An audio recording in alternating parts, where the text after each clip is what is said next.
Con las cámaras de Telesur también allá en la capital de Rusia, en Moscú, con todo este despliegue, viendo también cada uno de los preparativos para esta conmemoración de los 100 años de la Revolución de Octubre. Hoy estuvimos con Hansel Oro, también Rey Gómez, y Rey justamente entrevistó a Elías Jagua, el vicepresidente para el Desarrollo Social y Revolución de Misiones y ministro del Poder Popular para la Educación de Venezuela. Hablaron justamente acerca del significado de la revolución para todo el mundo y especialmente también para la revolución bolivariana. Veamos esta entrevista. Rey. Hola, ¿qué tal? ¿Cómo está? Con el mausoleo de Vladimir Ilich Lenin a nuestras espaldas, vamos a dialogar durante algunos minutos con un representante de la República Bolivariana de Venezuela. Nada más y nada menos, el vicepresidente para el área social, miembro del Buró Político del Partido Socialista Unido de Venezuela, Elías Jagua Milano. ¿Cómo está, vicepresidente? ¿Cómo estás, Rey? Muy bien, muchas gracias. Con un poco de frío aquí nos ven. Pero aquí en la Plaza de Rojo, un día histórico. Exactamente. Para la humanidad. Y eso también contribuye a que sintamos menos frío, ¿cierto? Ha presenciado esta parada militar a propósito de la ocurrida en el año 1941, cuando las tropas soviéticas marchaban hacia la Gran Guerra Patria. ¿Qué le ha parecido?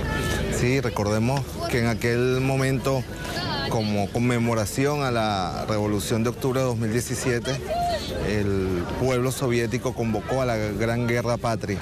Y de aquí salieron las tropas que derrotarían 4 años después al nazifascismo y con ello salvarían a la humanidad. Y eso nunca puede olvidarlo quien quiera hacer un juicio justo de la historia. Fue el ejército soviético, el ejército rojo, el que contuvo y derrotó efectivamente a las tropas de la Alemania nazi. Y lo que estamos viviendo hoy, vicepresidente, se da también en el contexto del centenario de la Gran Revolución Socialista de Octubre. Ha participado usted también en actividades alusivas a este centenario, donde se han debatido, por ejemplo, ideas inherentes a las fuerzas de izquierda. ¿Le podría regalar a la audiencia de Telesur cuáles han sido esas ideas que se han debatido, cuáles han sido, digamos, las más particulares, las más punzantes, las que prácticamente retan a las fuerzas de izquierda de hoy? Mira, en particular, de verdad, hoy estar aquí en nombre de la Revolución Bolivariana, del chavismo como una fuerza política, socialista, popular, de izquierda, nos llena de mucho honor. Estar en esta Plaza Roja, en el centro de los acontecimientos que hace 100 años conmovieron al mundo, como escribía John Rick en su libro, los 10 días que conmovieron al mundo ocurrieron aquí en estos espacios, Rey. Somos unos privilegiados de estar aquí 100 años después. Y en estos debates que hemos tenido, fundamentalmente hemos venido a reivindicar el carácter humanista de aquella revolución.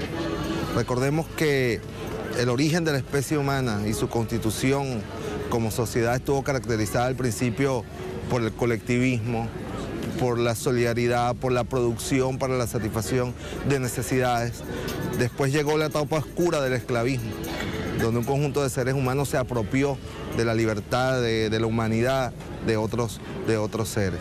Y fueron decenas de miles de años hasta que evolucionó, bueno, al feudalismo y finalmente al capitalismo. Pero es en 1917, teniendo como antecedente la Comuna de París como un hecho luminoso, pero que duró muy poco tiempo, que por primera vez el pueblo asume el poder y se libera y asume que los derechos son para todos. O sea que el término del poder popular pudiéramos decir que se remonta a aquellos años.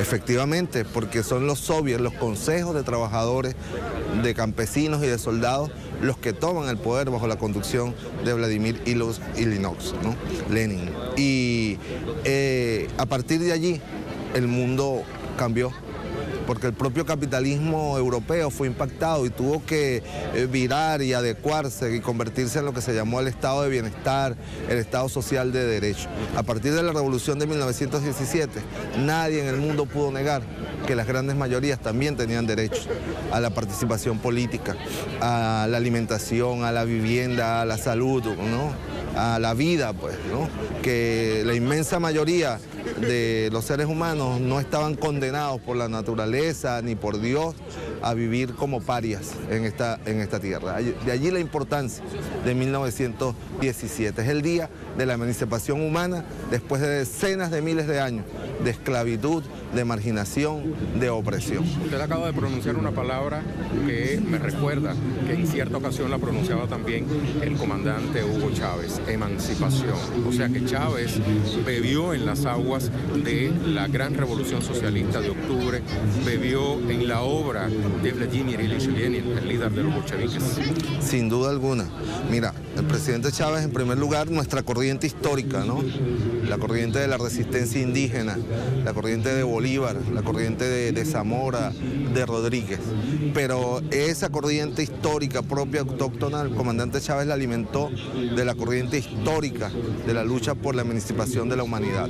Y esa corriente histórica, sin duda alguna, tiene su base en el pensamiento primero de los socialistas utópicos, después del socialismo científico de Marx y después la concreción aquí en estos espacios, un día como hoy hace 100 años, de que efectivamente el pueblo podía ejercer poder, que el pueblo tenía derecho, ¿no?